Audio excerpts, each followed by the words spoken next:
All right. Hey, guys. We are live on Faz Radio. I think. Yeah, there's a delay. Yeah, there's a delay. Okay. So the first thing we want to do really quick is an audio check. So as soon as the delay ends, I'll be able to see my little graph indicators showing that I'm talking. All right. Hey, guys. And yes, we are live. I can hear myself live. So we're going to go in with the interview. We have Audicity here today, a couple team members from the Audicity team. And this is a project that I just heard about yesterday. And it has piqued my interest. I find it to be very interesting and possibly very exciting. However, we have a lot of questions. And the good news is the Audicity team seems very, very transparent and helpful and very interested in answering a lot of questions. So that end, I will get things started pretty quick, and I'm going to ask today we have from that team, Raul and Simon, and I'm going to ask one of them to kick things off and tell us about Audicity. What's it all about? Shall I start, Simon? Back on, Raul. Yeah. So basically, we are a new project that is launching on Avalanche, which is another network different to Ethereum, for those that don't know. Basically, we are a community. We are now building community. Audicity itself is focused and around the community. And the idea here is that we are building a platform that basically enables people to have a vote, have governance about Audicity's future and how we're going to progress. The main goal is to develop products that are not owned by VCs, but they are owned by the community. And the other point that we were looking into is basically cybersecurity. The things that most of the crypto community have probably suffered is basically not knowing who you're interacting with, contracts that maybe get exploited because audits are really expensive, or maybe just people that are bad actors in the space. So we want to achieve a really good team of developers and ethical hackers that just work with the community to audit and to improve the current ecosystem. I think that's a fair introduction. Awesome. I think it's a pretty good start. Yeah, right? I was going to say something here, but I felt really bad that Titan has a very small credit on the screen here. So I was going to let him ask some questions. But it sounds like I might have interrupted Simon, who probably had something to add. I just want to add, Raul hit it directly on the head, because the whole idea behind this concept for me is that for some reason we seem to be recreating the exact problem that we have in traditional finance, where the 1% and the venture capitalists own everything directly into our crypto life.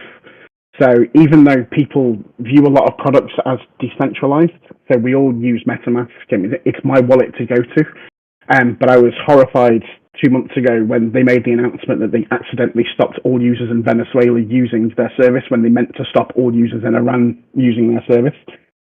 And I'm a firm believer that if the product is free, which MetaMask is free, then the person is the product.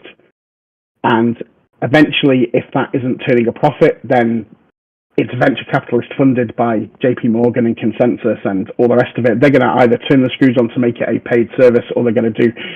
And also with regulations coming in force, we saw the regulations with Celsius when they wanted to become regulated in the States, and they had to remove the normal average user from earning APY on their state's crypto, and you could only earn APY when you were accredited. So that shows the sort of power that regulations have over venture capitalists and traditional finance-funded companies. So if we become really dependent on all of these services that we are dependent on now, and we don't have alternatives, and these things do come into play and we're not prepared for it, then we're going to come into a real issue where we're stuck scrambling to actually do something with what we can do on the blockchain.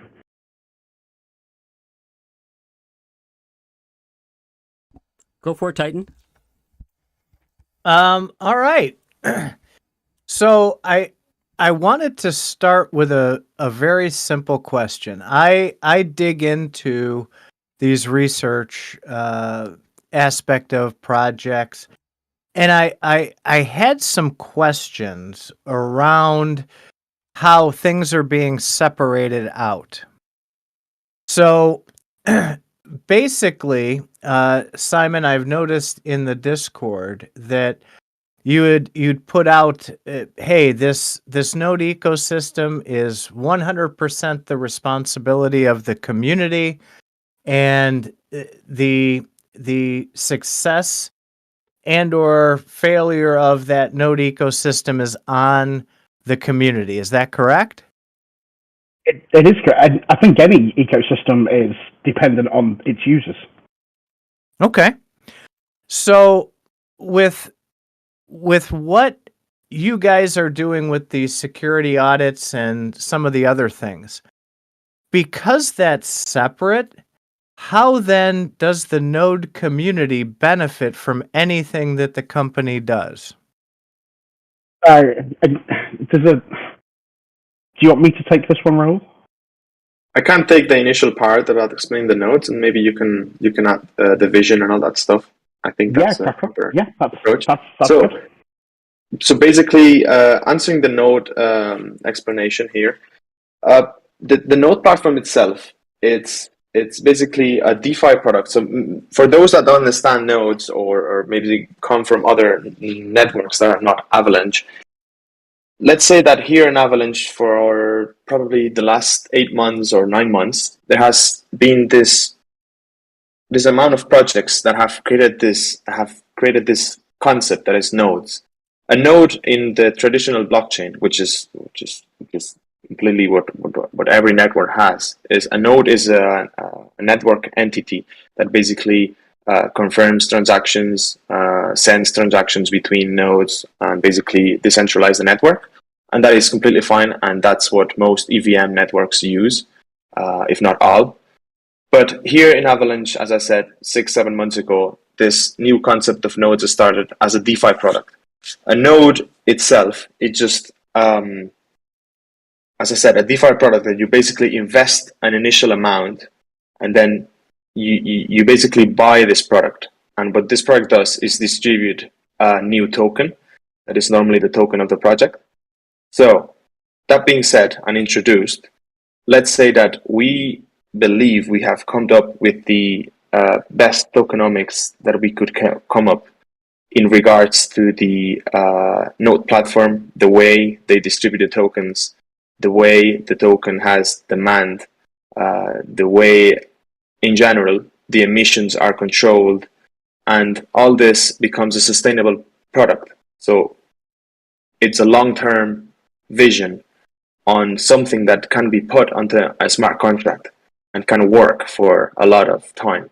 So there have been some projects that have had this idea in the past, but they haven't managed to control the emissions that have risen from these nodes, these DeFi products. So basically the token would, for a few months, it would do really well because the demand in the market was really good, and let's say that the project was delivering and everything. But once the hype was over and there were lots of emissions that were basically over the selling pressure was over the buying pressure, these projects would start failing as a token, and the team would not have the ability to do anything because it's markets are markets. So what happens here is that the communities lose confidence. The team doesn't have anything to show or anything to do. So these projects would fail. So the idea here is that, as I said, we believe we came up with really good tokenomics that change the plan, and giving the community all the power about choosing what we do. We will propose what we want to do, and we'll propose things to improve and change and develop. But the community will be amongst choosing every single thing, every single general aspect, not the everyday stuff. So yeah, that's pretty much the Node platform itself, and the separating Audicity to the Node platform. Maybe Simon can give more vision on what Audicity has in plans. So, just like Raoul said,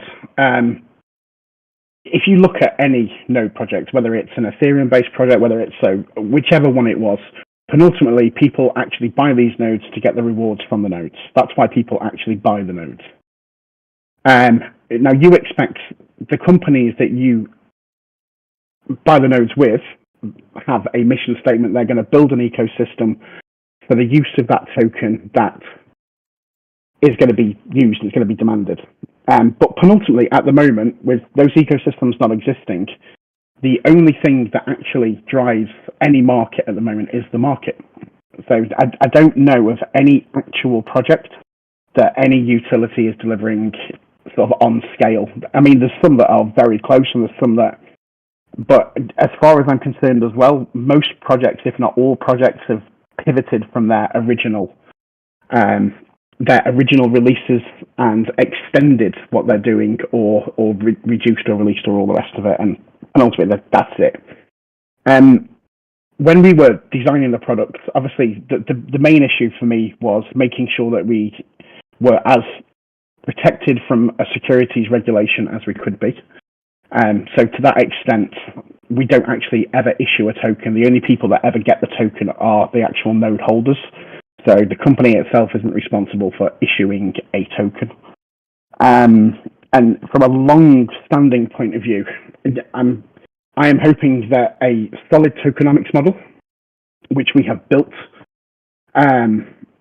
which I don't know if you want me to go into any sort of detail around the tokenomics model and why it was built.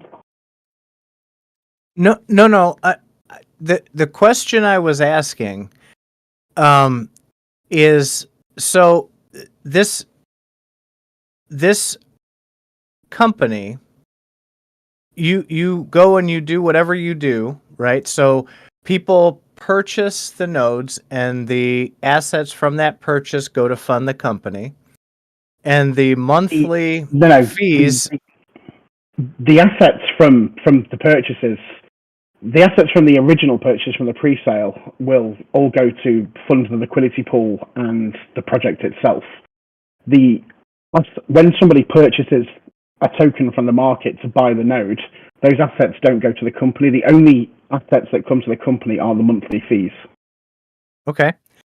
So let's say that you guys go out and you're tremendously successful and the revenue starts rolling in.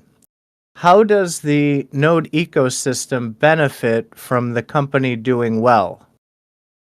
So the company doing well is the company serving the community. There isn't a revenue stream for the actual company apart from the services it will provide for the rest of DeFi and also for the rest of crypto. So if you have a project that if you an innovator and you want audits, or you need chain analysis, or so we want to be able to provide those, so you don't have to do backroom funding, because that's half of the problem with the space at the moment. Is there has to be lots of shady deals going on for them to fund the project. So they might not actually, have ill intent, but because of the way that they've got to do it, because they haven't got the capital to do it, they have to go about it in a way that isn't transparent. And that's a massive issue in the whole of DeFi space. If you're not really involved in the DeFi space, that is a big issue with the DeFi space in whole. I have a question about what you're saying there, Simon. So it sounds like what you're saying is that you have the node ecosystem there, which will be helping to fund the Audicity company, but it sounds like you want Audicity to be the developer for the token. Is that correct? Or a developer for the token? So Audicity will develop and deploy the token.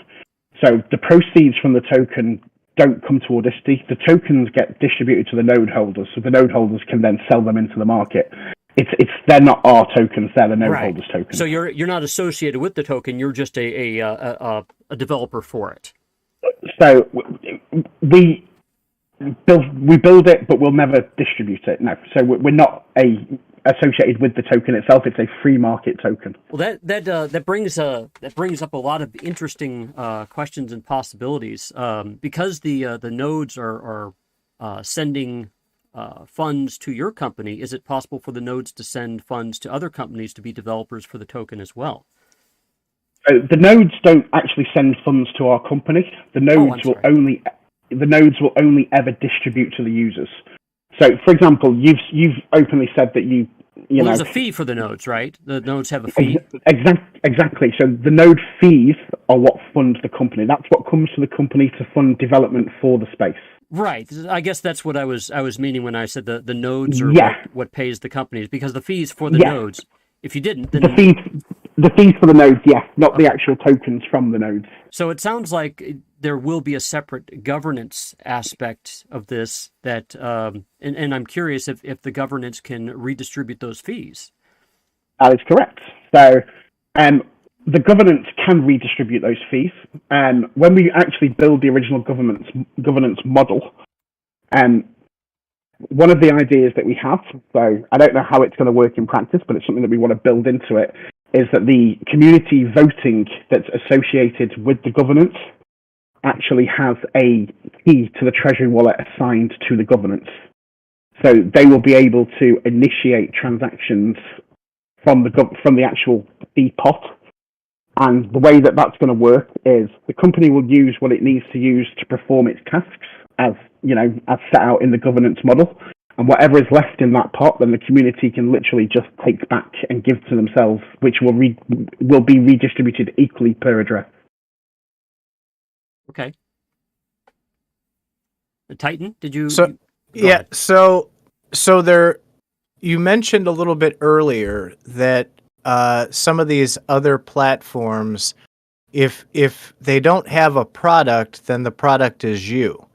What products will Audicity have then to generate revenue for itself? So we're not a revenue generating project. So we are a service project.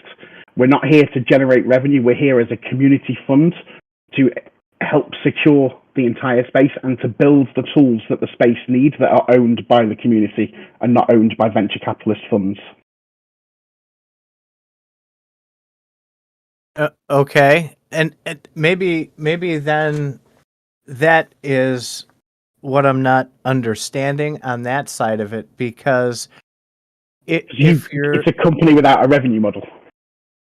Well, no, I understand that part, but if you're putting the onus on the community to purchase a utility token for the node ecosystem, what then, besides buying additional nodes, is the purpose of the token? What other utility does it have?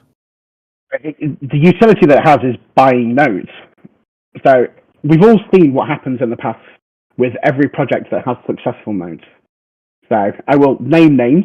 So if you look at Strong in the beginning, so because the actual node itself had a decent rewarding product, people bought the node. Gala, exactly the same. Thor, exactly the same. Every product that has a decent node system, people want to buy and own their nodes. The utility of the token is just the marketplace. And I think it's a myth at the moment that any token has any other utility apart from that, because there's nothing at scale that's in the market that distributes. I'm just a firm believer in the market is the market, and tokens will perform if the products they're associated to perform.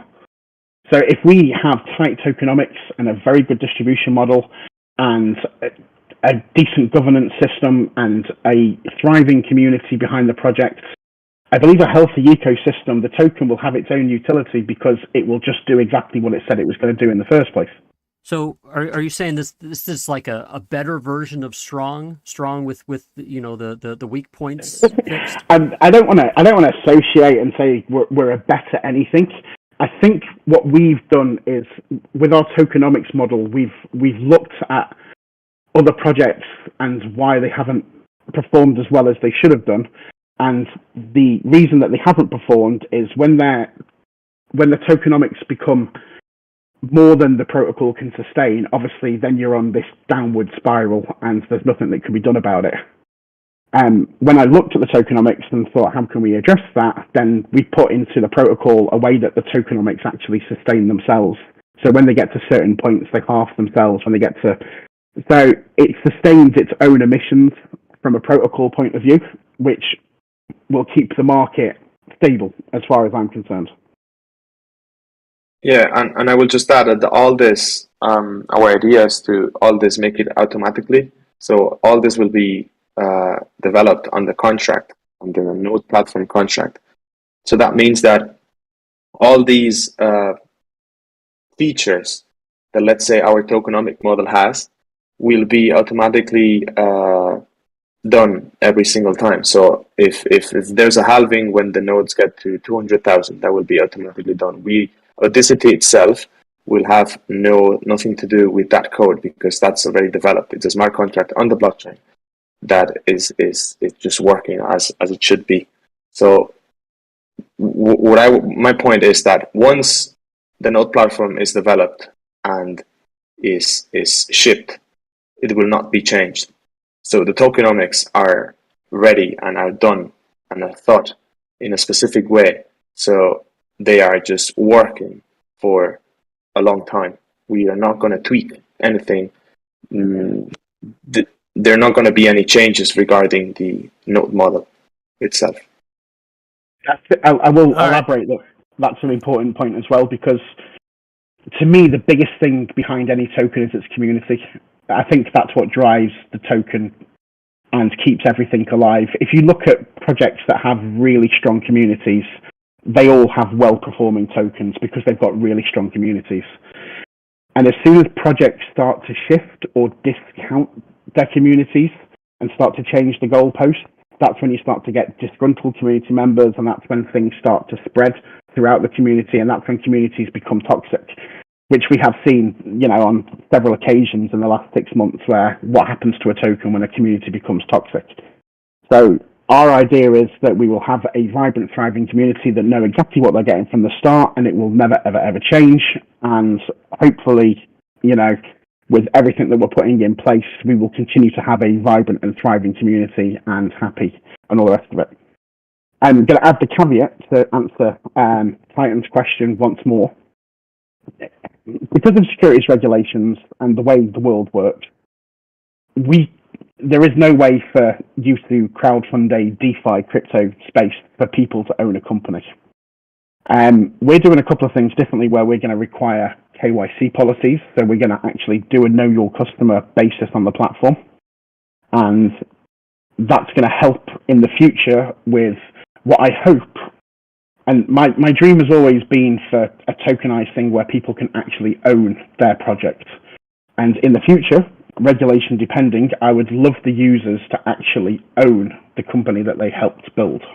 That would be my one thing that I would love. Because if you've got a really strong development team and you can commercialize that in the real world, because we all know smart contracts are going to play a big part in the future of everything from finance to supply chain to chain analysis to everything in the world. I think smart contracts are going to play a really key role moving forward. If we can build a team and commercialize a team as well, and the participants of our project can actually own that company in the real world, that would be my ultimate dream. Obviously, I can't say that's going to happen because I don't know how regulations are going to allow that to happen in the future. But if it can happen, I would definitely do it. We're talking years in the line. I know now what Faz means when I ramble, because what you guys just put out raised about 7 new questions. But let me put it out this way and tell me if I've got this right. So the whole premise behind what you're looking to accomplish is to have the node ecosystem generate more nodes and then more fees to come in to fund Audicity. And the good things that Audicity does then helps drive more node sales, which brings in more revenue so that you can accomplish things. And the node holders or token holders get their rewards from that, I guess, hype or that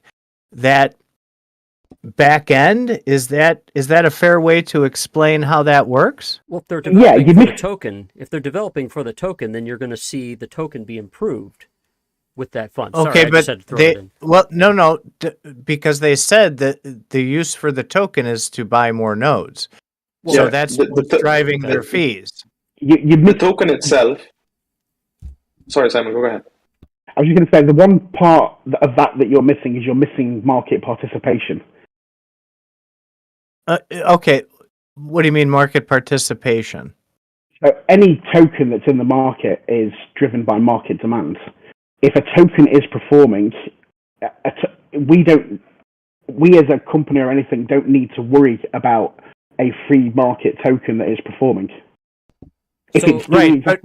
So the token is something that's driven by market, whose only utility is to buy more nodes, which is a node ecosystem, and it's proven very successful until the emissions get to a proper point where it's not successful. And in the ecosystem, the purpose of the ecosystem, again, just to review, was the purpose of the ecosystem is build a community, throughout that community, the ecosystem is to create, is to pay fees and help the community. The ecosystem is basically let's say a group of people, a community that manages to group together. They get the benefits from the nodes because they are getting distributed a token, and all together they share a vision that is, in this case, is Audicity's. And Audicity's vision is to develop products that are for the crypto ecosystem, so develop improvements on products. That's what I was getting at. It sounds like the purpose of the nodes, in one sense, is really to help develop that token, correct? It's not to help develop the token, it's to maintain, it's the whole purpose of the whole thing is to create an ecosystem to serve a purpose. So we will serve our purpose, the token will serve its purpose in the market, our users and participants will receive that token, so they will get rewarded on their end for supporting, they will then do what they do on our end, and everyone's happy in an ecosystem. That's the whole ecosystem. Okay. I understand that now a lot better. I think part of it is people were thinking that I would be very clear in separating that out for people then, because the giving the inference to people who are buying nodes that what the company is doing is going to reward them is not entirely accurate. The company does reward them. The company rewards them with the services that they provide, which is what all we're going to do on the tin.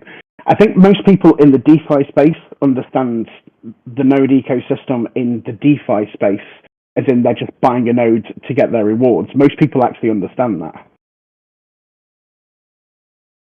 Okay, so if the community turns out not to be strong, let's say, and there's not much interest in the node ecosystem, how does the company survive at that point? We just live to scale.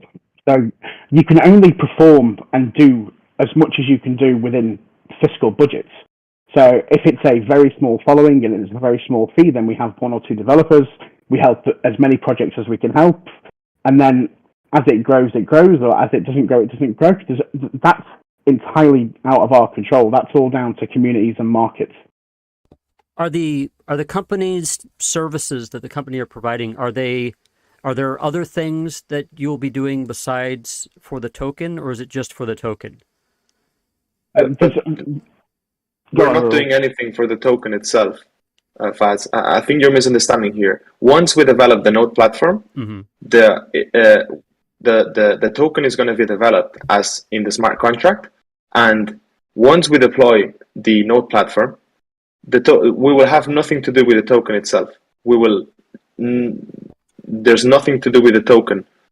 You want to Literally provide nothing. services for the community, not the token. Yeah, but there's nothing to do with the token. The token will serve its purpose. Its purpose is just its purpose is just to be a market-driven token. Yeah. It's a market for the nodes. Yes, and aside of that, so let's say the node platform is completely developed and shipped, and it's out of the gate and it's public and people are using it. Aside of that, Audicity then moves on and just starts building products for the community that they can use with the help of the community and thanks to the community guiding on which things shall they look at. So let's say there's a new just to put an example which is fake. Let's say there's a new project that wants to launch on Avalanche, and there's part of the community that has taken some attention from that project. So they might come up with a proposal on the voting platform that we will develop as well, which is the first thing we will develop. They will come with a proposal and they will say, hey guys, can you look at this project? Can you audit this project? Can you check on your end, on your security and development end, if all this is fine, if this project it looks good? Then if the proposal goes through, because other node holders will vote yes or no, then if they vote yes, then we will work to make sure that that project is not a scam, it's not a rug pull, it's not anything that can hurt any person in the community. And let's say that if everything is fine, if that project, let's say, is fine, let's say that we will say, okay, project whatever name, it's correct, its founders are good people, they have a great working knowledge, they have their smart contract is safe and all that stuff. And that's a service that we're providing. We're making sure that the people that invest in that project, whatever it is, will not get hurt, will not get burned, the founders will not disappear with their money or something like that. That's a service we provide. Whatever happens with the token and the node ecosystem, it's their own market. Like as we said, we came up with tight tokenomics with what we think are really good tokenomics. So we don't have to care about that because that's their own ecosystem. Okay. I don't know if, so with that being its own ecosystem, why can't the node owners pay their fees with that token? Why do they have to use USDC? Because basically, well, they can use their own tokens. They just need to swap them on Trader Joe and just get USDC and pay the fees. But why would they have to do that? Why wouldn't you want to hold the token? Well, I think we would have to sell the token on. We would have to sell the token on the market to fund the business. I think that wouldn't be healthy for the token. I think that'd look bad too, because I mean, now you're wondering, oh well, how much of this token do they have, and they really just want to grab all the token that they can. These are a lot of questions that we've asked about Gala Games, for example. Why do they have so much of their token? We don't want to interact with the token, right? So also. The token is subject to market fluctuations. Now, it's great if the market fluctuates up, but if you're running a business and the fee model is the business model for supporting the community, I don't want to then turn around to the community and say, right, we had this and this and this and this in the pipeline, but unfortunately, because our token took a 12% dive, we can now only do this, this, and this. Yeah, I just think fees should be in stablecoins. Yeah, that makes sense. So I wanted to ask about the community, because this is the part that got me the most interested in this ecosystem, is the community itself and the governance. Now, the first question I'll ask about the community is, well, first thing I'll just introduce. I know that you have a governance for the token, but are you guys running or running this community right now, or will this be somebody else? The community will run itself as a governance community. Obviously, day-to-day operations and stuff like that, we're not going to stick out a vote for every single thing that we need. But every single major decision that the protocol needs to take, every single project that wants to be audited, all of that will go into proposals and governance. It's not our decision what to do and how to do it. It's very much a community project where they lead the way. And I think this is where a lot of projects have really, really failed, is because they discount their community's voice. Or one thing that really, really bugs me is they outweigh the community's voice with the amount of money that you've got. Well, so and that, this is that very thing was something I was worried about. Are you guys stewarding this community? Because you have a Discord where you guys are running the Discord and so on. I mean, is the community meant to be independent of you guys? I don't think it's supposed to be independent of us. I would like to view us more as part of the same community. Yeah, we are part of them. Yeah, obviously we would have recommendations for what we feel is the best course. But at the end of the day, if we get overruled, we get overruled on what we feel is the best course. I wouldn't say we were stewards. I would just say that altogether we just want a safer and more secure ecosystem. And we'd like to be more independent of venture capitalist funding, because I would certainly like DeFi to be more independent of venture capitalist funding. So what I had seen, what had interested me in this, and I'll go back to my previous question where I was asking if there could be multiple developers for this token. I'm interested in the token itself and the community that's there, and I know that that you guys would be serving the community, but I'm seeing in my head a rich ecosystem where a number of developers serve the community. I'm also seeing that. In that case, what's that? I'm also seeing that. Right. In that case, it would be hard for a single developer to run the community. That's what I was talking. That's where I was getting with that. I think, yeah, I do sort of get you. From a community development point of view, so let's say the token is very successful in the market, and let's say that the community wants to build a DEX, for example, and they want to post liquidity from the token to a DEX.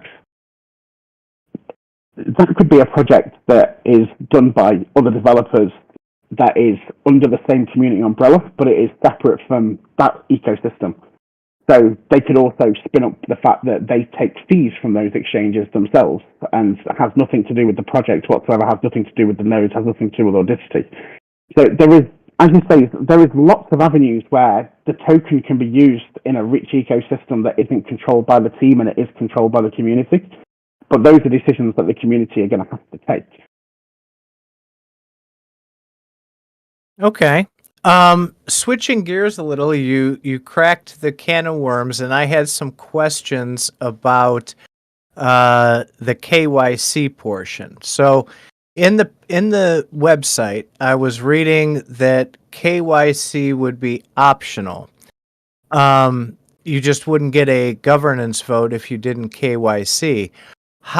So the initial two questions I have on that is, with KYC not being required, you mentioned you don't want people having multiple wallets. They just won't have a governance.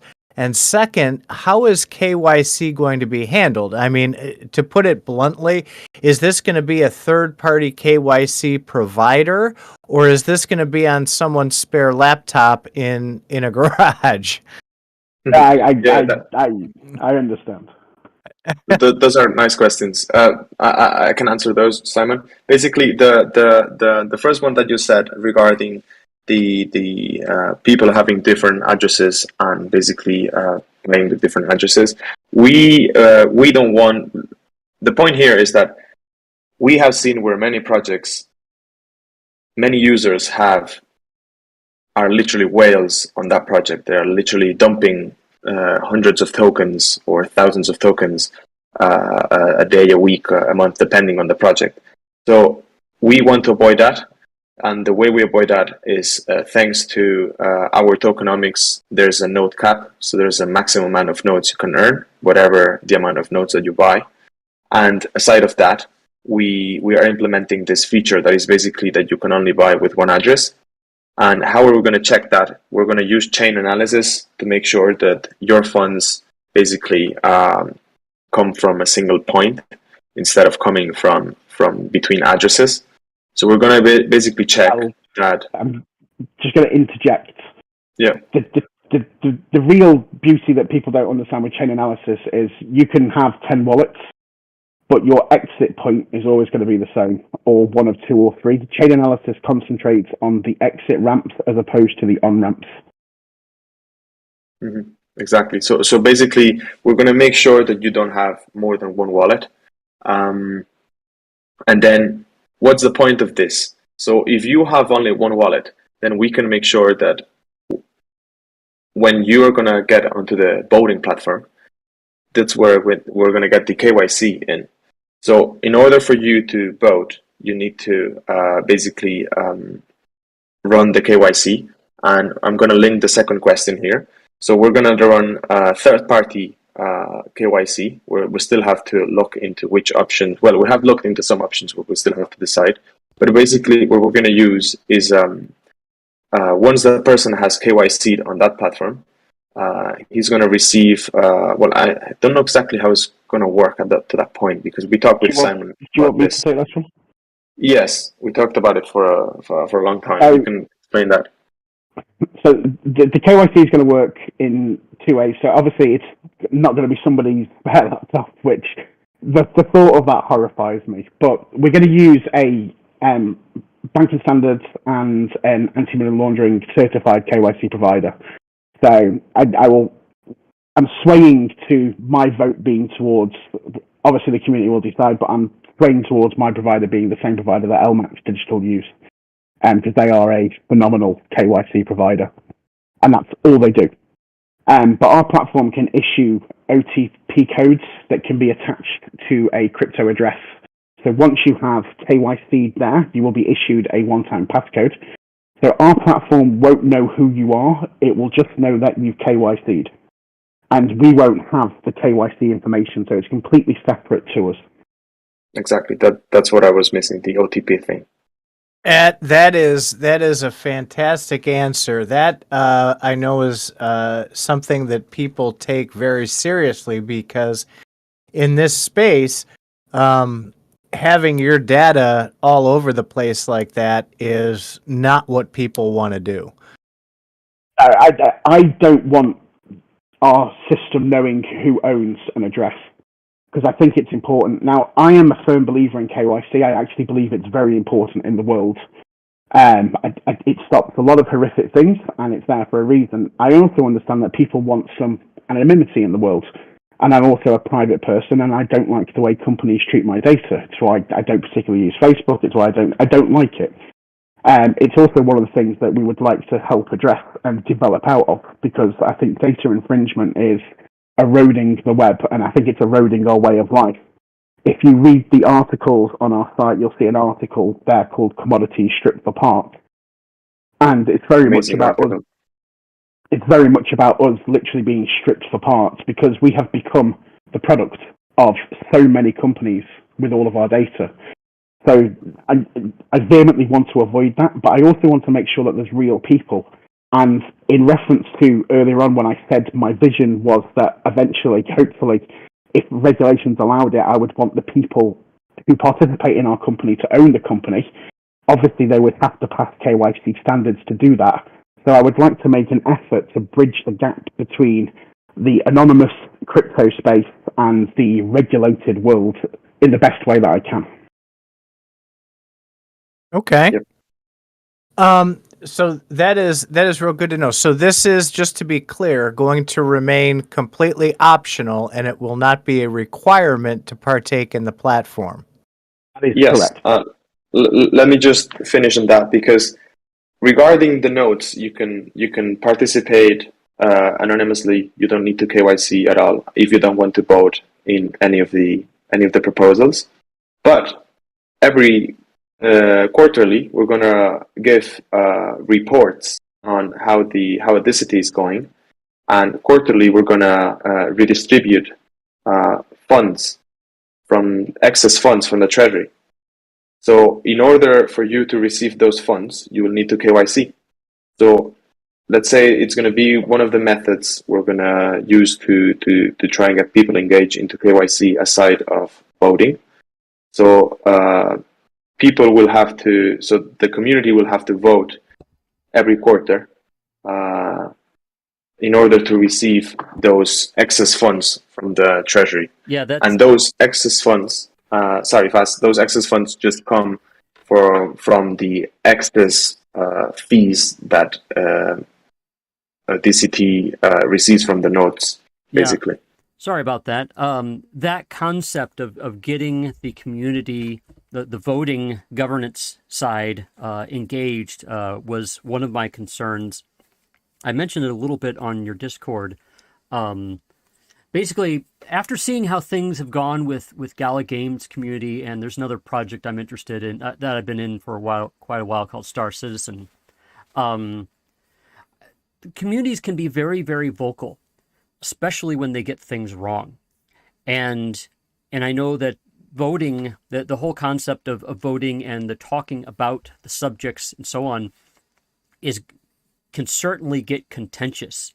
One thing is, I envy you, but I don't envy you because you're definitely going to have patience, because I can already foresee conversations and arguments lasting for hours where people just get the wrong idea. Do you plan ways to simplify your message, or keep your message simple to avoid that kind of thing? Because that's something that worries me. I've seen things go sideways and pear-shaped with Gala Games a lot, and it's because people just assuming one thing and actually another thing is happening. I can answer that if you want.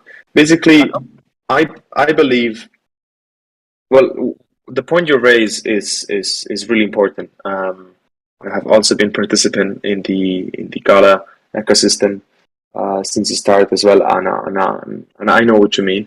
I think our task as community members and founders as well, is to give opinion and to give vision on where do we want to go and what do we want to achieve. I think if we manage to share that vision with the people, with the community, if we manage to we are completely transparent on what we do, we are completely ethical, we're not a private, we are a private company, but this doesn't mean there's no profits for the company itself. We just have our salary and that's it.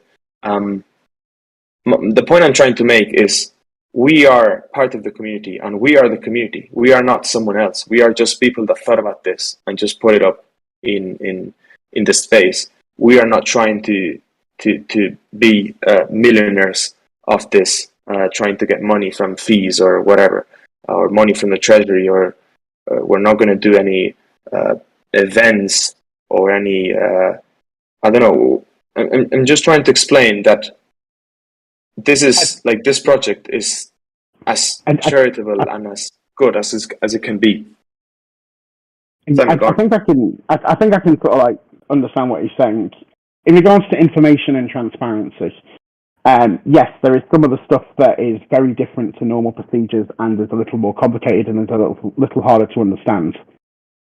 And I will explain as much as I can, and I will be with the community and I will be explaining as much as I can. But we have taken this 100% transparency policy where we can explain. So now we can have this conversation and we can give you an answer for every single one of your questions on why we are doing it, because we have this transparency policy and we've got nothing to hide behind. So I can ask you, so let me ask you a question now.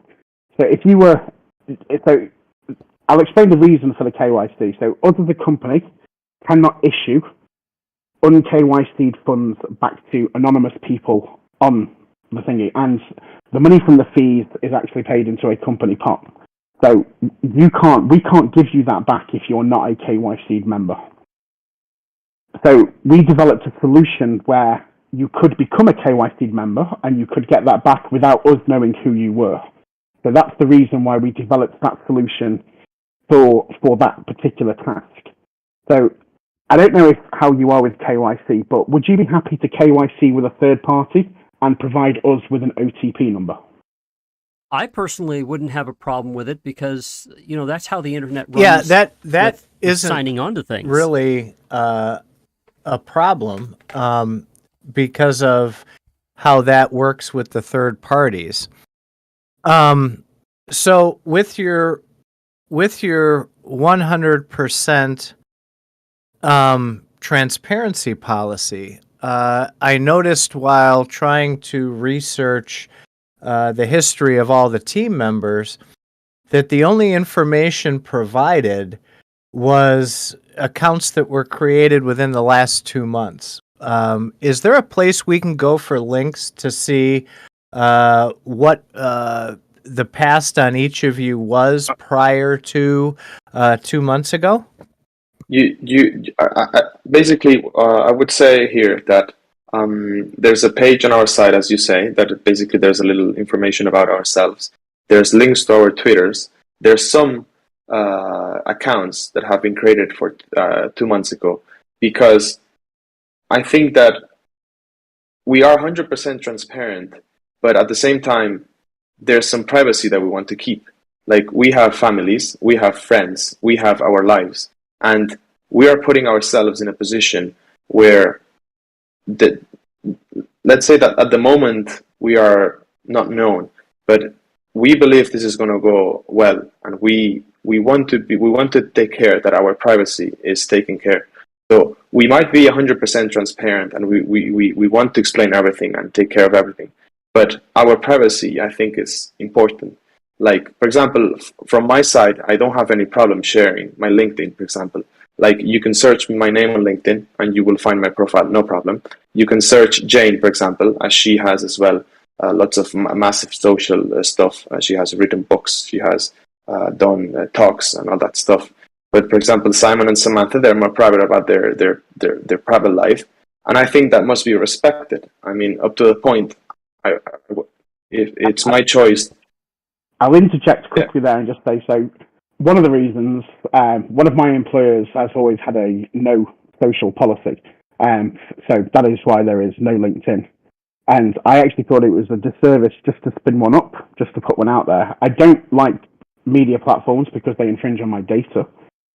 Samantha has a very large mining company which operates in Sudan and Iran and the South Sudanese and all the rest of it. And she has a family, and it's a very, very, very hostile environment when you are doing that sort of a job. And that is her other company, and that's what she actually does for a does for a living. She owns the company, and it's a large company. And there is a serious security risk with Sam's personals being available online. So the way we address this, instead of going down the whole doxing and all the rest of it, we became very business and public with our business. We registered a business, we took up an LLC, we got notarized documents. We did everything we could from a business point of view to be as public as possible.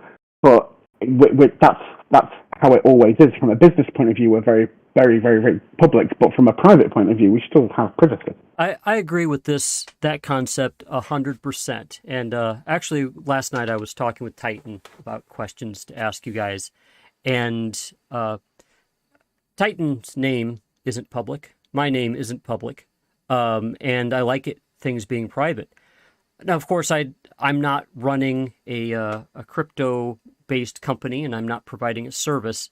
However, it's worth mentioning that people providing those services have lives too, and it makes sense that you want to check for people's credentials. And I think that's what's behind all that. They want to feel good about, are you qualified to do what you're doing? But in the other sense, come on, guys, the internet is dangerous, and doxing is a big deal. And I think it's fine for people to ask, but I have a hard time supporting a demand for transparency into areas of people's lives that have nothing to do with development, nothing to do with crypto. You don't need to see any of Raul's or Simon's family members or where they live or whatever. If you want to check them out, you can check out their business. Anyway, to that effect, I realized I was muted earlier, but I wanted to get back into the KYC a little bit. I personally like the idea of having a third-party KYC provider. We do this already when we sign on with onto Google and use Google as an identity service. The only bummer there is Google is holding all your data, and so of course it'd be nice to hear if this KYC provider was somehow protected in a way that they couldn't be hacked easily. The reason why I'm steering towards the LMAX KYC provider is it's actually a financial banking provider that does retain your data, but is regulated to the fact that they can't do anything with it, and it is incredibly secure. So it is a dearer service, but it is worth it for the privacy and the protection. Right, and the reality is that the governments, the U.S. government, the UK government, and everybody else, they're going to clamp down further and further onto crypto, and these KYC things are just going to be required. And what I like about this team is that they're being upfront about this. They're like, look, we got to do the KYC if you want to vote, if we want to give you money, because if not, we're going to get in trouble. So I like that aspect of it. I want to get back to the community now. Like I said, I see some possibilities for friction with the community, and communities can get very vocal about the wrong things, and what I worry about is ways that that's going to be clarified. And I'm not concerned about the transparency as much as concerned about accuracy of message, because Discord is a very hard way, I think, to communicate. It's good for Discord seems almost like a customer service, almost, and you can get one-on-one service for that. But if people just want general questions, I feel like there needs to be an FAQ. Is this area something that, or is this something that the community should develop? I want to push toward the community rather than you guys, but I'm curious how you guys envisioned it. From my point of view, I look at this like I would love the community to start building up, to have lots more members, and we would like to have users from the community to join Audicity and help manage all this stuff. The same way there's big Discords out there that have moderators, that have a ticketing support, that have lots of tools to give ease to the users, the users that are part of the Discord. I would say that on one side, and on the other side, I would say that going back to what you said about the community being really vocal, in my opinion, given the fact that Audicity is, as we said, a completely ethical, transparent company, there's no profits for the company, there's no extra costs. Everything is written, and everything is for everyone's good, So from that point, saying that, I would say that everyone's accountable of the things that we do up to a point. So if the community decides to develop a product, and that product is developed correctly and it's done, if it has no use because the market has shifted somewhere else, there's no one to blame. I mean, we are all accountable for the decisions we took, because we as node owners, we're gonna have the same vote as someone else. So it will be our job to try and give proper proposals, the things we want to build, and to propose the community will try developments. The community will try to blame you, and that's something I was kind of pushing at. Is they're gonna see that you're kind of stewarding the community by running the Discord. They're going to be like, what are you doing for me?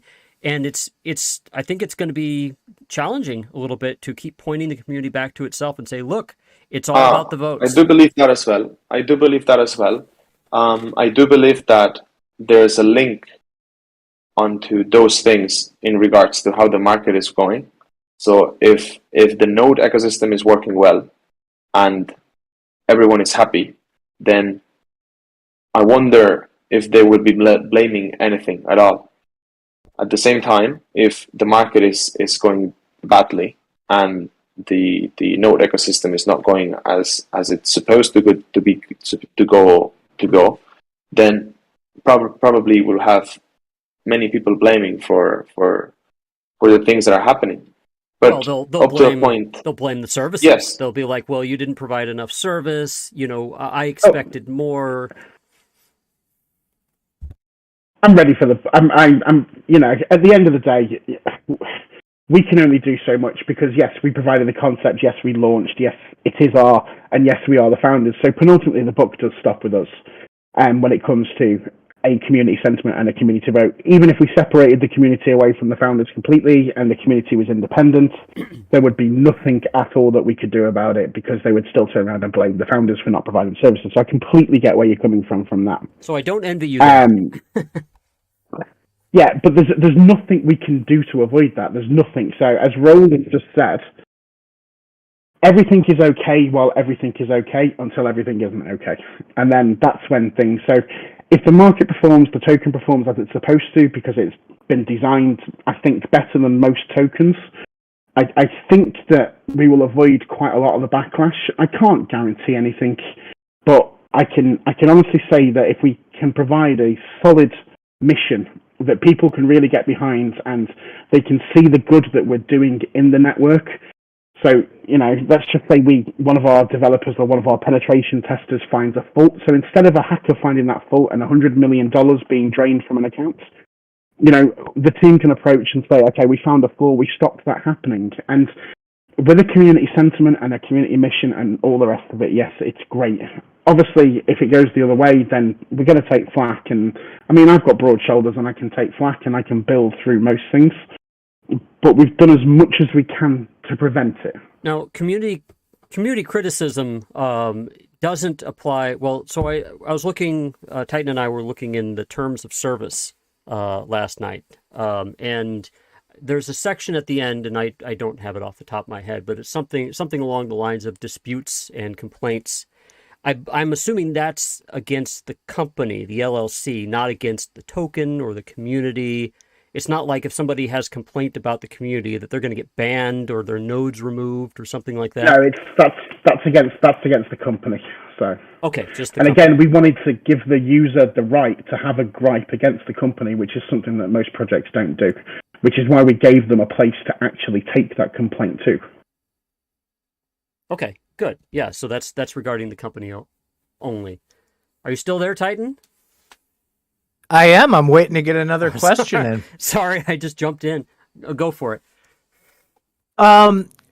Guys, I want to pause for just one moment and thank you for handling all these questions we're tossing at you. These are not easy questions, I think. I feel they're a bit hardball, but they're honest, forthright questions that, I'm very much interested in, and I know Titan is, and we mean well. But I don't want you to, and I will warn you, the community will be far, far more hard on things. I'm loving the hard questions. And yeah, I'm loving the hard questions as well. I think it's very nice. I think so far we've done a good job of getting a lot of clarification. It seemed very general, the information that was out there before. We've really narrowed this down. So I would like to flip kind of to a different direction. And if you would be kind enough to walk through, okay, let's make some assumptions here. Let's assume you have 100,000 nodes out there. You have some fantastic fees coming in. You build this development fund. walk people through what that next step looks like. How does a node vote get created? How do people go to participate? How are the results tallied? How what does a timeline look like? Do you put like a timeline and a separate white paper for that project, or how is that tracked? How can people follow along with the progress of what that node vote gives? So I know it'll be a long one, long answer, but if you could walk people through what that looks like so they have a sense of maybe what they would expect. Maybe I could answer the first months that we have already, Simon, and then maybe you can add the vision and the more idea that we have. Does that suit you well? Okay, then for the first, let's put in the case that the pre-sale goes well. We manage to distribute to many users, because one of the things we want is we wish to have as many users as we can. So the best case scenario for the pre-distribution is that there's 20,000 users buying one node, but that's of course really hard and it's pretty much impossible. So we want to achieve as many users as possible buying the less amount of nodes, just so we can have a variety of users, a wider variety of users. So that being said, let's put in the case that all this goes well. Then the first thing that will be developed will be the voting platform, because that's the first thing that we have focused on. It's literally, as we have said many times now here, and we have said on the articles and white paper, the community is first, so the community will be choosing right after the start of right after the pre-sale. So the first thing that we will put into vote is probably what first project are we looking at. We have some ideas of projects that we could do.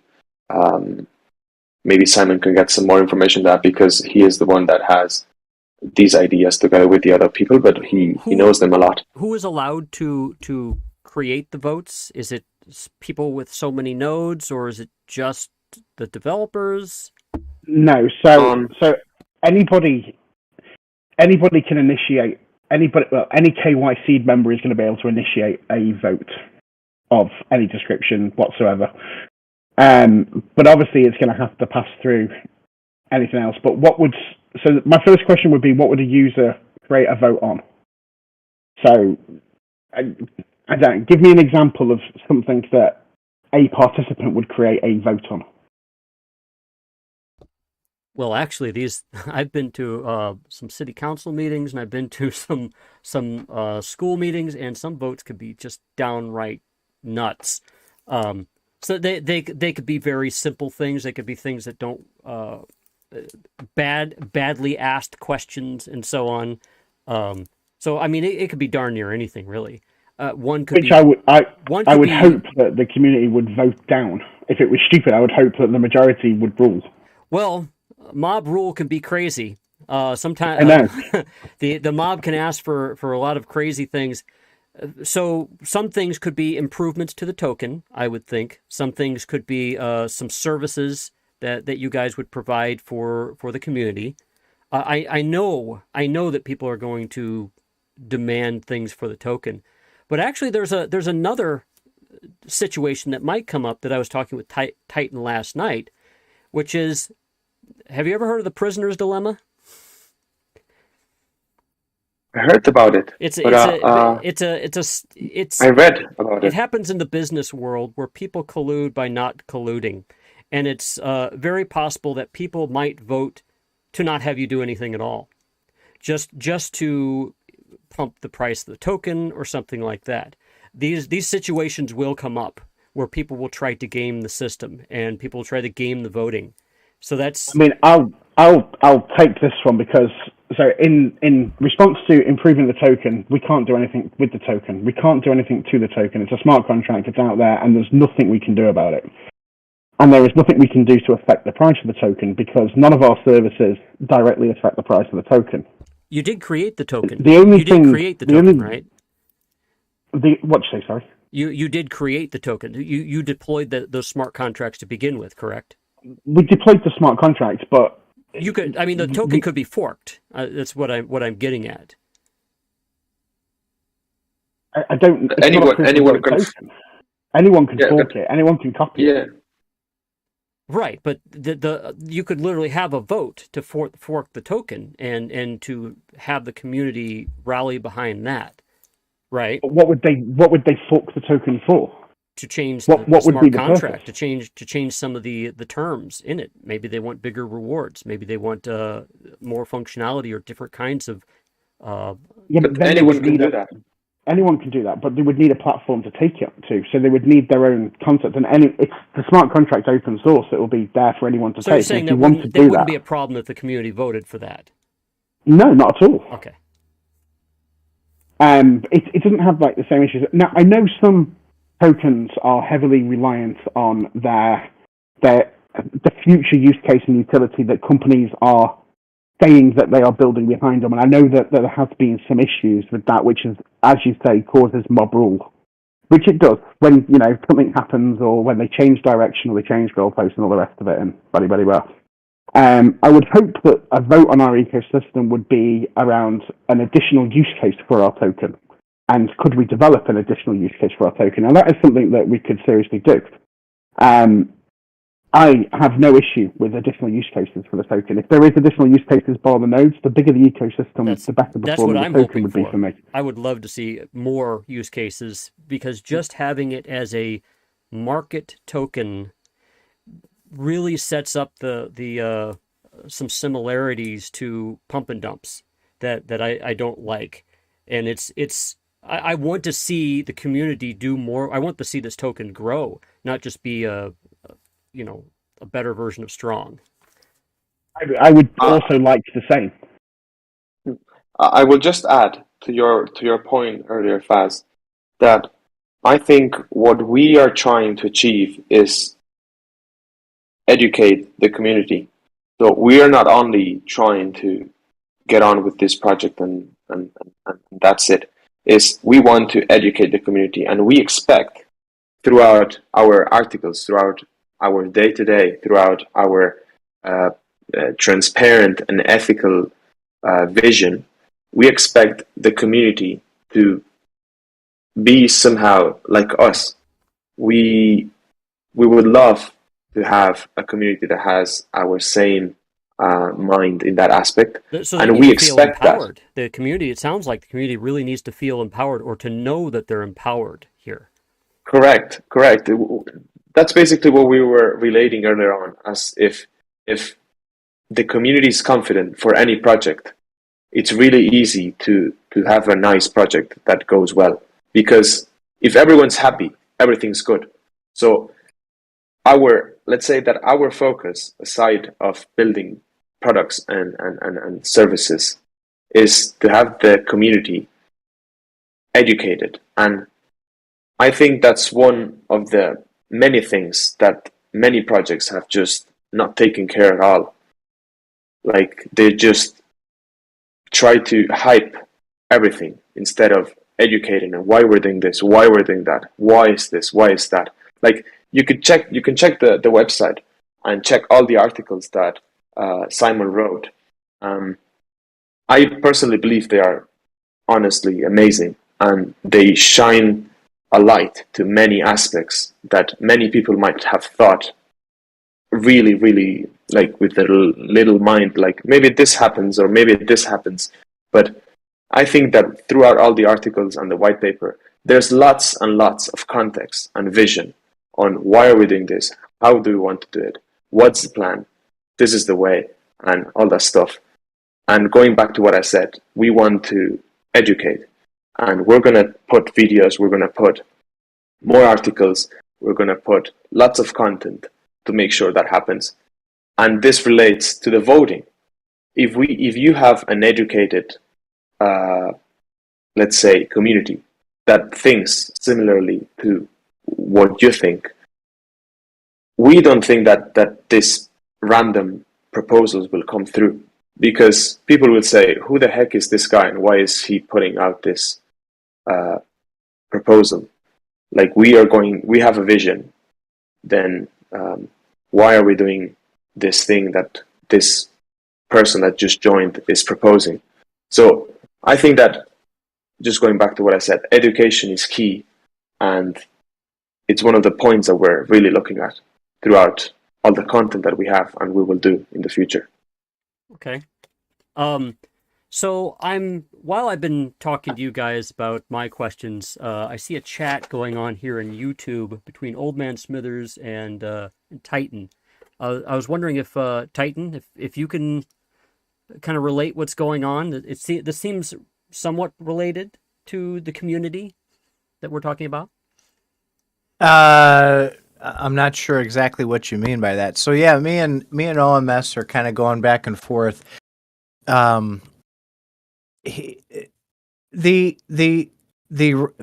has a really valid point, right? So what would possess somebody to want to be a part of that community? Well, that is where your sense of I want to say your sense of giving back, I would say, comes in, and hopefully, obviously, to reap rewards from that node ecosystem. You're hoping that community builds it strong enough for the market conditions to bring that token up.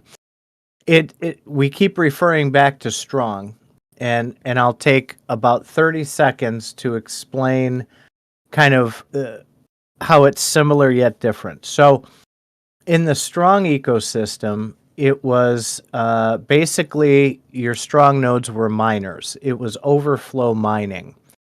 And those nodes, they were looking to go to different places, and the more nodes you had, the more rewards you got.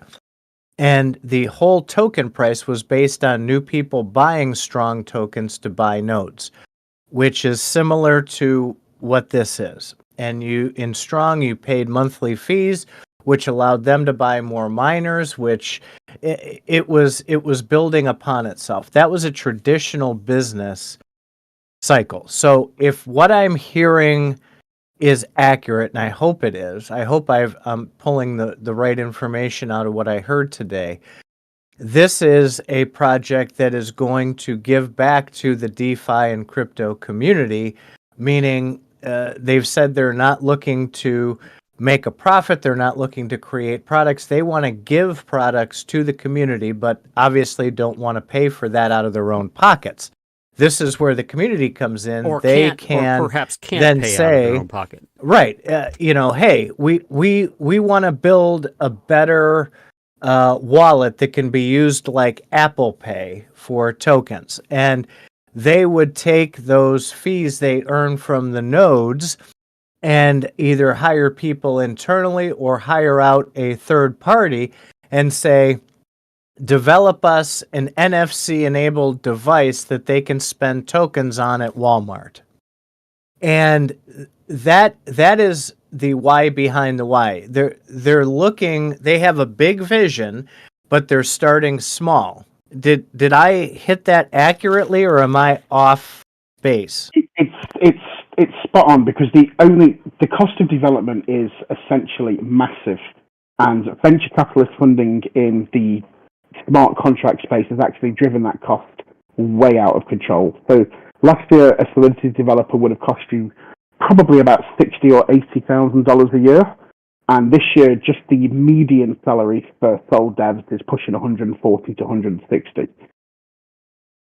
But we need these products. Crypto needs these products. You need a wallet to interact with your products, but they're all VC owned, and if the community wants to develop out of that, then the community is going to have to band together to do that. So the one argument I would make about we used the strong network saying that they were overflow miners, and we can argue that they were and they weren't, because essentially the strong nodes were just an RPC endpoint, and they weren't really doing anything apart from the sake of owning a node. The main reason people bought them was because they had a financial incentive from the rewards they got from the apparent mining. So they did do some stuff, but it's only when they were going to migrate to their own chain that they would actually perform that function. They didn't really perform that function on the Ethereum chain. That's good to know. I dug fairly deep in that. We had a CFA community member who was pretty deep into that. So I'm glad that we're finally digging in and getting to the root of a lot of the why behind the why, because the information on the website, while it's fantastic, is very general. And getting people to understand the underlying why behind the why, it's really helped me understand a lot more about what the vision is you're trying to build. And I'll tell you, you've bitten off a large bite of hamburger with this vision. I think it needs doing. And I've sat on the sidelines for a long time, and I've seen projects, and I've seen projects, and I've seen projects. And me and Raoul talked about doing a project last year, which was a DeFi as a service project, but essentially there was no point to it. They already existed on the market, and they didn't actually perform a function or a utility. And then this year has been really bad with hacks and all the rest of it. So obviously you're not sort of massively into the DeFi space, and so. But for example, I'll use an example of. Have you heard of a honeypot? I've heard the term. I don't know what it means for DeFi, though. No. I'm a developer, but I'll let you explain for everyone else. So basically, a honeypot is a smart contract which launches a token into the market, but it's got a limited number of addresses that can actually sell that token. So people see the token trading on the market, they see that it's going up a crazy amount, and they just put £5 or £10 in it. That's we'll use dollars for the Americans. So they just put $5 or $10 into it, just a bit of a gamble. It's going up 10,000-20,000%. They'll probably make $50-$60 and they'll sell. But when they go to sell that token, they can't sell that token because they're not permitted by the smart contract to sell that token. So basically, they spin these honeypots up. They last for about 24 hours and then they close them down. And the average honeypot is anywhere between $60,000 and $100,000 per day. And about 60 of these are launched every day. Now, MetaMask can connect to any contract. So as a community, I would feel much better that we had a wallet that had more safeguards to actually stop users even connecting to those in the first place. So what if you had a wallet that had everything loaded and a governance vote from the community meant that it added so many contract addresses to the wallet? So as projects came out, the same as exchanges list the same as centralized exchanges list their coins, then these smart contracts could be added to the wallet, so you can interact with those contracts. Wow, that reminds me of the Chrome extension ad block. Exactly like that because, in fact, there's a lot of that infrastructure might already be out there. I'm not sure if MetaMask would allow plugins, but if there's a wallet that already allows plugins, all you'd need to do is develop the plugin, and you're up and running. I love that idea. And that's an excellent reason why somebody might want to buy into this ecosystem, because you're helping make that come about, and you'd be. I'm assuming that there'd be some benefit to the node owners more than just getting the functionality that they need. I think in the long run, when a company delivers and then they can lead additional features. So as I say, I don't know now what sort of shape that another use case for the token would be. And I don't really want to make that decision because I think that should be down to a governance decision. I mean, I can bring a concept to the table and I can launch and I can build it, but I can't do anything else. Well, some people sort of the same thing. Some people have been saying, and as recent as the chat here, well, hey, what are you trying to do? You're just going to do one thing and then leave everything else up to the community. I think a lot of people actually inherently desire some sort of vision. That is the vision. We want to build security for everything. And you're pointing people at themselves, and they're getting confused. Because we want to serve the community. When I refer to the community, by the way, I don't just refer to our community. I refer to the entire space as the community. So what a community needs might not necessarily be from our community. It might be something from another community. As Brill said earlier on, they want projects to do this, we want projects to do that. I fundamentally have a vision of creating a much safer space.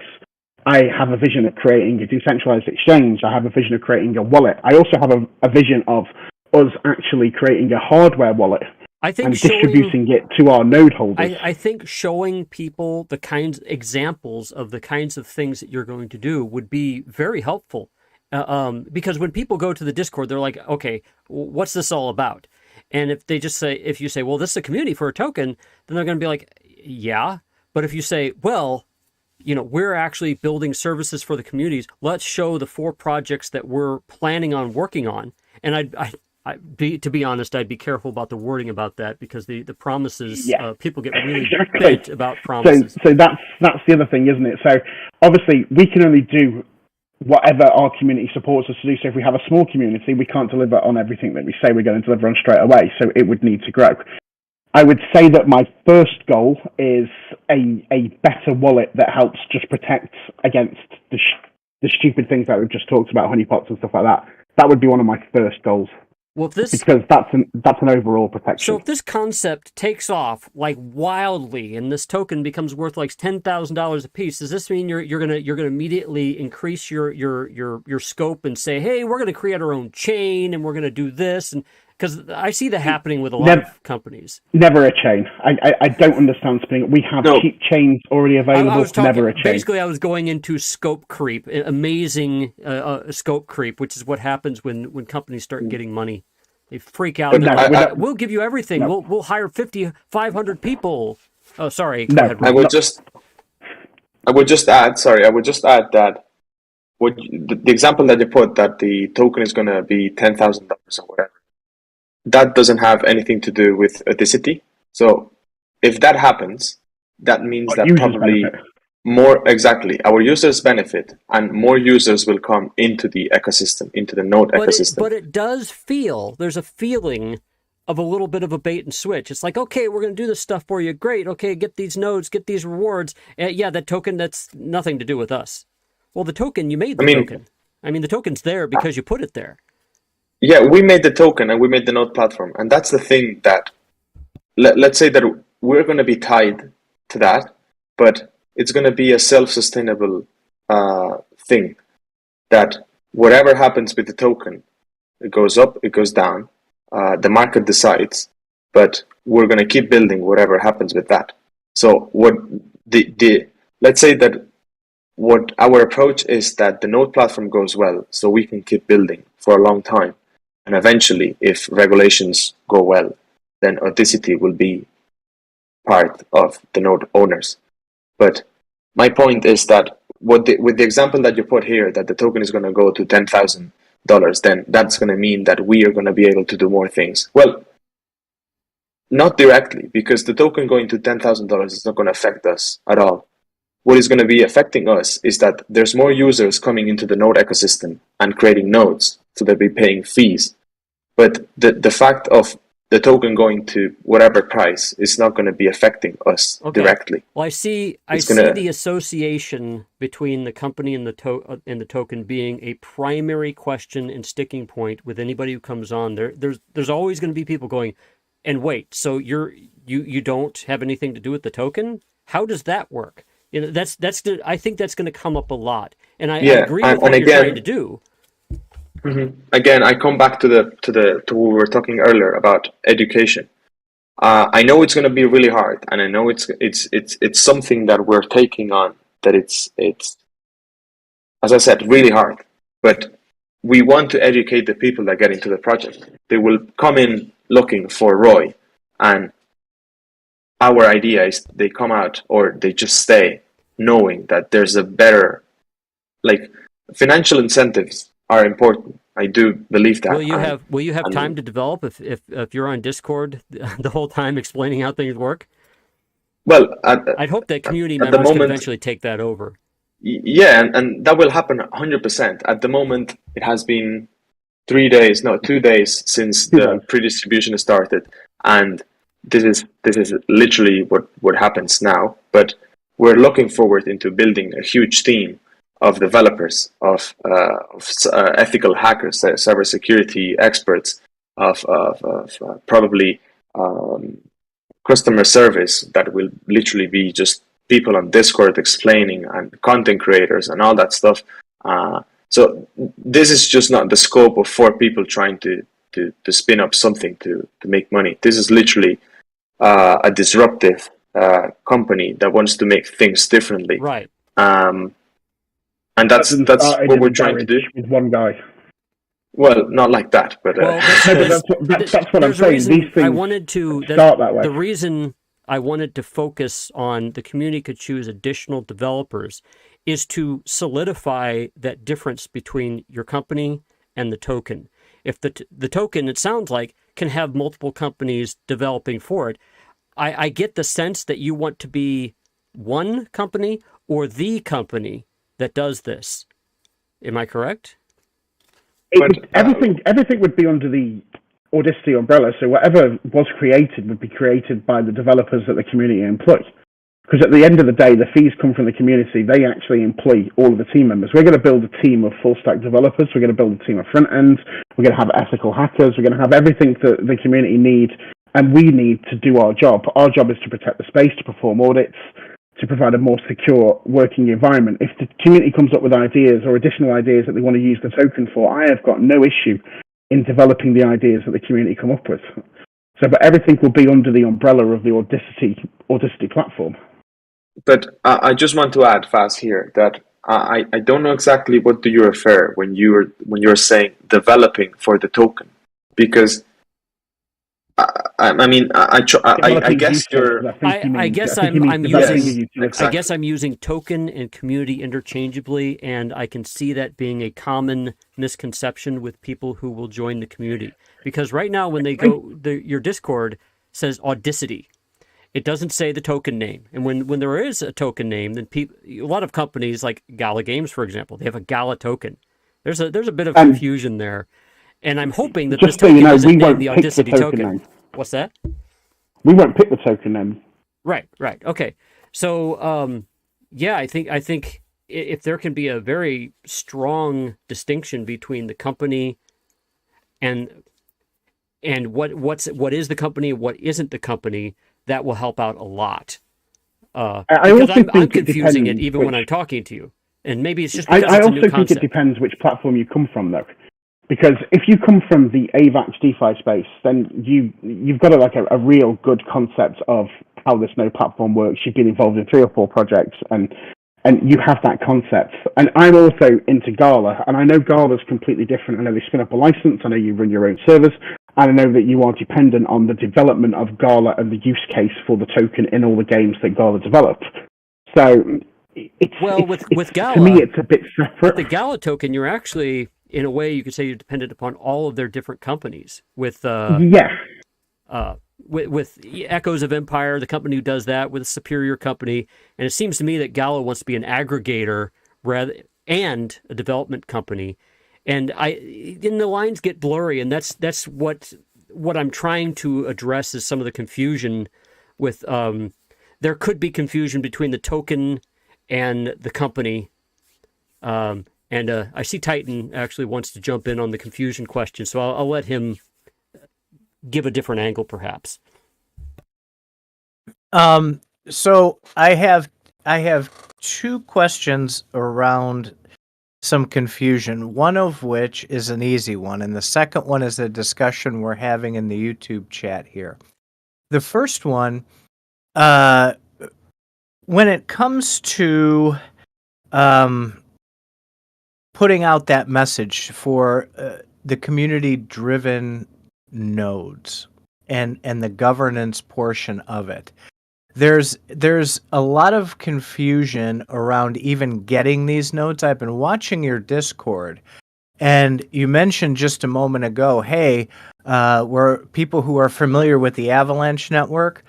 I can guarantee about 85% of the people who would bump into this project would have no idea about the Avalanche network. Most people are not up on the Avalanche network. They know Ethereum. So even watching people struggle to try and figure out how to buy a node, when you're saying, oh, you just need native USDC, but it's not really native USDC. It's USDC that's transferred to the Avalanche network.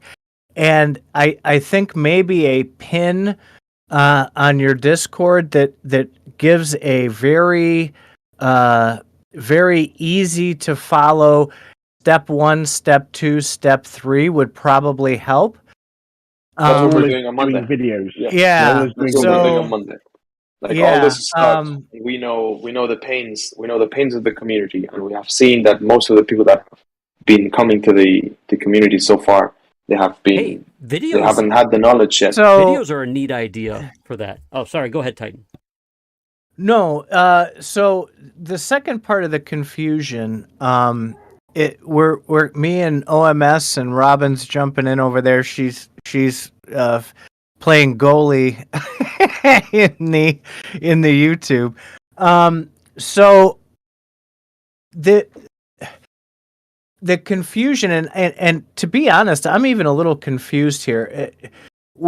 Interchangeably, you're using, well, we're kind of guiding you on what we want to develop, and then on the other hand, you're saying no, it's 100% whatever the community wants. And so how is that? I see that as a huge problem, is trying to manage that. Meaning, if the community votes that they bring up a governance that says, you know what, 4 tokens a day? Nah, we want 10. And okay, well, whatever happens, happens. Or they say, we want you to develop a gaming platform. And you're like, well, that's not kind of where we were going. So how are conflicts like that if you leave it wide open for the community, but are you guiding them? I am even confused on that. Can you I don't think it's wide open. I think for a start, the name sort of says it all. It's a community for development and security. So I don't think it's wide open. So we have a very public stance on what we want to achieve. So all of the documentation on the site says what we want to achieve. I don't want a gaming platform. There is many companies doing gaming platforms. Where you say the community decides, I would say that the community would decide in line with the corporate message of the company. So if there is something that they want to do that's within those scopes, which is security and development of things for security, then fantastic. If it's outside of those scopes, then that would be outside of the remit of what you originally invested in. I'm getting the feeling. I'm getting the feeling that people, when they say, "Well, the community decides," it sounds like you have plans, and then they're like, "Okay, so you've given us this token. What are we supposed to do with it?" That's supposed to enjoy like it. That's what you're supposed to do with the token. You're selling us nodes. That's giving us this token. You made us this token, and then we're going to have to develop this token. But there is this strange synergy with you guys. There's no development for the token. There is no development for the token. If they want to build another use case for it that falls in line with the remit, like a security feature or all the rest of it, as I say, a DEX that has limited features that are more secure, or a wallet that has limited features that are more secure that maybe you could use. If they want to develop something that is in line with the scope, but there is no development for the token itself. So the token just exists, and that's it. I was kind of, me personally, I was kind of hoping there would be, that you guys would be able to develop for the token. But I can't see a scenario where you'd want to. Yeah, Simon, I have this problem with Faz all the time, so I understand your frustration. There you go. Get on his side. No, I mean, because it's the same thing. We were talking last night, and I have to talk louder and slower so that he'll understand. He keeps repeating the same things, and he doesn't. I'm understanding the scope more, but that's what I mean by the confusion is you guys on one side keep saying, hey, we're open to do whatever the community tells us. But then on the other side, you say, oh, wait, within this scope. So making that more clear from the beginning might help people a lot. I just said it. I'm going to re-clarify that. I am open to doing anything the community wants within the scope of the original message of the community. Because The one thing I don't want to do is I don't want to go off mission, because I think that's where protocols fail, when they go off mission, when they try and adapt, when they try and change. Let's clarify this a bit. So the token, its only intended purpose is to buy nodes, correct? Yes. And to be a market participant and be in the market. That's all I want to get at. The community, the community is going I will just revamp demand that if you or ask. The community can ask for services which the token will, which the rental of these nodes will pay for. That's it. I mean, if the node is just there to pay for, if the tokens are just there to pay for nodes, which will then go to pay you, it seems like somebody depending on a market is almost it's almost like depending on the market to do pump and dumps. Why would the market really get that interested in buying all these tokens if all you're going to do is buy nodes? If the node is paying a reward and you're getting a reward from the token, the node becomes the product. There's a financial incentive. It's a DeFi product. There's a financial incentive for you to buy nodes. The node in the AVAX blockchain is an API, correct? Yeah, it's just No, it's not an API. You're now mixing. Mixing AVAX, Avalanche blockchain, and things. The node concept, as I said at the start, the node concept in the Avalanche chain, it's known as a DeFi product. There's projects building this DeFi product and using this DeFi product. Avalanche, as a network, does have their own nodes with RPC endpoints and validators and API points and all that stuff. We're talking two different things. I don't want you to mix those two because this can lead to really big confusion. Yeah, I'm seeing a big need for an FAQ to really hold people's feet to the fire when people like me get mistaken. There's literally an FAQ on the site that the second question, it just says, what is a node? Are you saying that I should actually read the documentation? It's the third one. It says, what is a node? And the answer, I will just read it now. Nodes play different roles in ecosystems. In our ecosystem, the nodes allow our community to vote on proposals and choose which direction does Audicity take, and also distributes their native token. So the node is... So this is our explanation. It's for voting then, right? Having a node more governance puts you... Okay.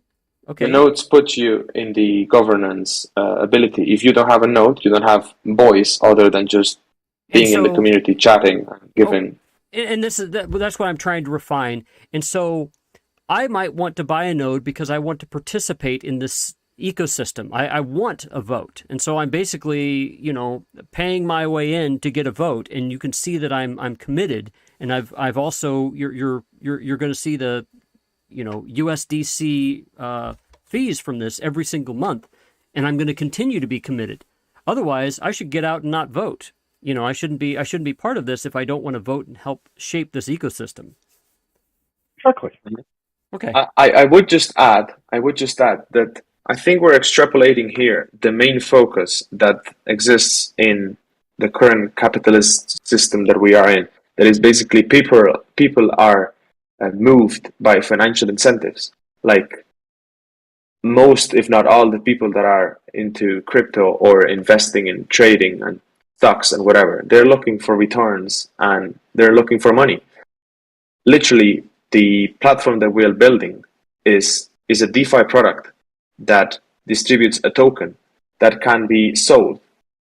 So the utility of the token that is going to be developed is to buy nodes. Yes, that's the only utility there is. But the token is worth. I think that's a new concept for people who are just looking for ROI. Yes, I think when they look for ROI, they see that as an ROI mechanism, and that's it. And then the voting, it's like, okay, yeah, fine. They have something else that goes along with it. But that's the angle that I'm coming across at, and I see a lot of people coming across from that angle. So part of it is my misunderstanding, and part of it is I'm kind of broadcasting other people's misunderstanding. The other reason why we actually incentivized the KYC to vote is because we wanted to actually give an incentive to bridge the KYC gap in crypto, and to actually, you said it yourself in your last statement, you want to participate, you actually want to stay, and I think in a healthy ecosystem, I think people will want to have that vote and will want to participate and will see that the good that the project does. Definitely, and I appreciate how you handle idiots like me matters. There's a lot of people. I've started by saying people are going to get this wrong, and I'm very concerned that the community succeed. I'm very interested in being a part of the community because I'd like to see these services, but I want to make sure that I can provide a very compelling argument to tell people about it, and I don't want people to say, "Oh, you're just pumping this like you might do strong." And I never got into strong, but you're just pumping this just because. And I want to say, no, I'm actually interested in getting these services, and this token is a means to an end from the way I see it. I think it is a means to an end. I completely agree with that. Because, as I say, a final vision would be for me to do this. The only other way that we could do this would be for it to be venture funded. Because that's the only way that you could physically cost and fund these sorts of development. Still there, Titan? I am here, yes. Are you talking on chat here? I see Old Man Smithers going crazy on chat here. We are, and we were just going a little deeper into the question I asked about the clarification.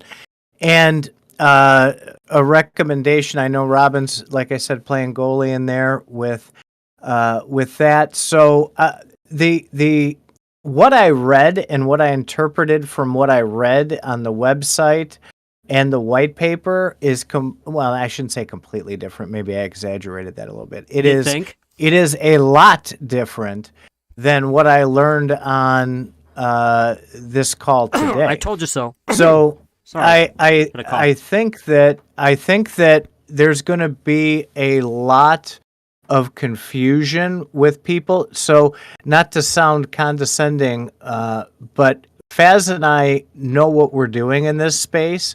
And your average person who's going to want to go buy nodes is going to be far less informed than he and I. And if he and I are confused on these things, those people are going to be completely clueless, and that's going to lead to a lot of butthurt people. After this, which is going to create more problems than necessary. After this, I don't see a problem with what they're doing. I do see a problem with the communication, and I'm going to pick on Gala Games again.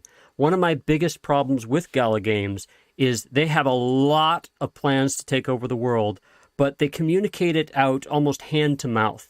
And really, come on, we know what they're doing. They're coming up with plans as things are going along, things are successful, and they're like, oh, we could do this too. Oh, we could do this too. And they're probably trying to manage that, but communication is the most important. And I'm suggesting things like FAQs and websites besides just Discords. Discords are nice, but I don't think that and I'm hearing this a little bit, and I mean this very nicely, but I'm hearing a lot of what Gary Gensler with the SEC says, which is, we've been very clear. It's right there. And you're just going to have idiots like me that are going to continue to think the wrong thing, and you've got to say, okay, well, let's put this in the FAQ with your wording, and say, no, it's not actually like this. We are doing. Maybe even have something like, there are 3 points. This happens, this happens, this happens. You want to define Audicity and its token, it's these 3 things. Yeah, and that's what I was asking those questions about earlier. And, there's nothing wrong with this type of format, all right? And you do have to disassociate it with the strong format because that was different. You don't even want to bring up that word anymore, I don't think.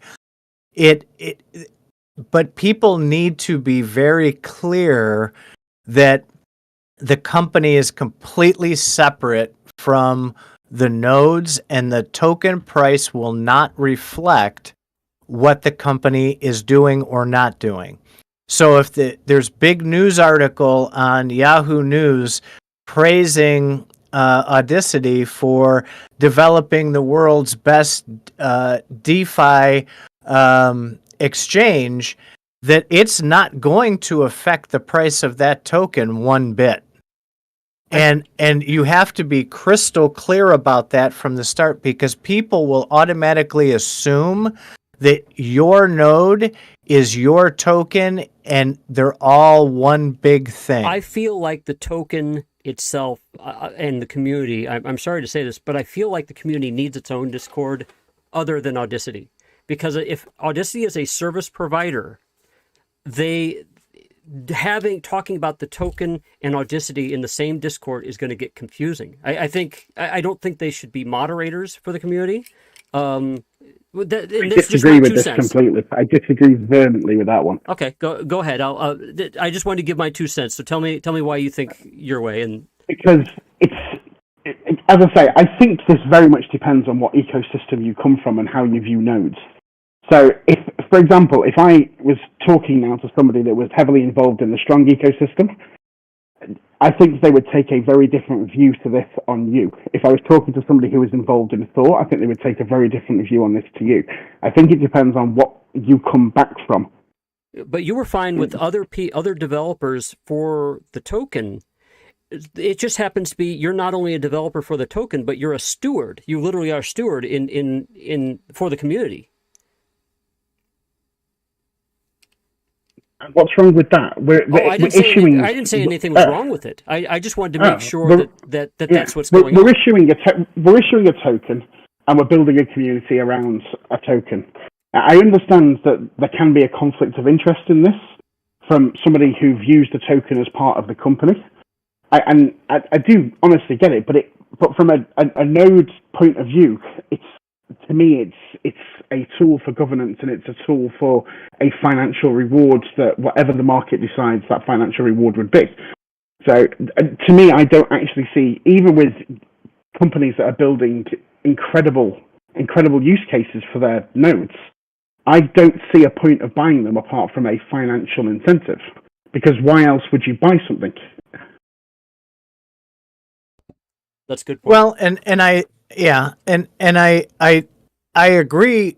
Listening to both sides of it, I understand both sides of it, and I agree with both sides of it, and I see the downsides to both sides of it, and I can, already tell you're going to end up having people who are going to think that because you are moderating the Discord, because you are giving them scope, that it's truly not decentralized, that it's not a community guided thing. Well, why are they telling us what we can vote on? Because Faz and I argue about this all the time. I say, why is Gala Games saying they're decentralized when I can't bring up a node vote? That the whole purpose is to be able to run it as a community, but if you're telling me what I can vote on and when, that's not really a decentralized anything. It's just detached would be a better word for it instead of decentralized. So I think that communication is going to be key, using community driven or community involvement, but giving the impression that the community is going to make the decisions for the direction of Audicity is going to give people the wrong impression. But they are, to a certain extent. They are going to lead the direction to a certain extent. Right. Everything's got a certain extent feel to it, hasn't it? Yes, but that's exactly my point. That needs to be communicated. And the hype and using the correct terminology with people about saying, if you just come out with a generic statement that, hey, the community is running the show here, they're going to take that quite literally. Well, if here's what I see happening. You say, okay, guys, we're going to do this. And then I say, hey, wait, I thought the community was running the show. And you're like, oh, you are. How about you tell us what to do in this situation? And I'd be like, wait a minute, why are you even doing that? So that's why I came up with the conclusion that maybe the community needs to be somehow separated a little bit more than it is. I do kind of think that since you guys pioneered the idea, that you certainly need to shepherd it along, but I think eventually that the community would have to be completely independent at some point. That's just my 2 cents, though, and I don't want to tell you what to do here. It's just as a community member now. I get what you're saying. I don't have to agree. I can politely disagree and think I'd like a community with a mission driven and we're all on the same page, which would be my ideal scenario. If everything goes Pete Song with token in the market, then as you say, it becomes a very hostile area. Nobody has a problem if the market's doing well. Let's just say that. Yeah. So, and then obviously we get into the discussions where I have been involved in protocols where they've put out votes and basically they've been told that regardless of the vote, we're going to do something anyway, and that is a game changer for any community because that it is turns the very it moment. vile. That's the very moment when people get turned off. When you're like, okay, would you like red or blue? And I won't. Well, maybe I will. Shooty booms. Sorry. Yes, get me fired up. And I can factually promise that I will never, ever, ever develop anything that the community says they don't want to develop. So, yeah, I imagine, so I have been to some, community-related things in my own personal community, and working with the community can be hard, with a neighborhood association or with a school and stuff like that. There will be fiefdoms, and there will be people power centers and stuff like that.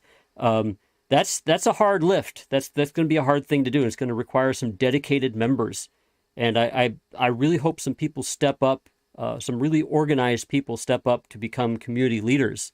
I'm really hoping that Audicity get to work in doing all the security services that they want. I think that it would take a lot of unnecessary time for you guys to manage that community personally.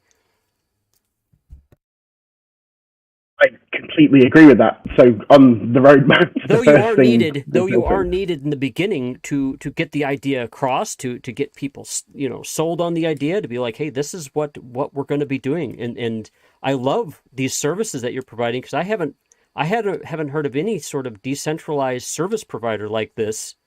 There isn't one, but it's why we're building it. There isn't one, and that's one of the big problems, because people put out code that they can't afford to audit, which has got simple, easy hacks. It's just common mistakes, but the average price of an audit is, for a small bit of code between 1 and 100 lines, you're looking at $5,000.